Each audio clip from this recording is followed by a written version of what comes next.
Anybody that doesn't know, homing and leveling your Anycubic Predator is a long business. So, I'm not going to show you the steps. I'm going to start. Everybody start timing now. Let's do it. 2, 3, 4, 5, 6, 7, 8. On. See, if you have it counted, it takes about 40 clicks to get her all the way down. Then you do the paper thing.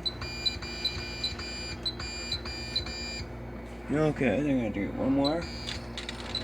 We switch into point 1 here. I'm gonna take a look.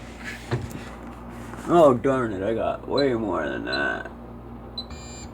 Oh,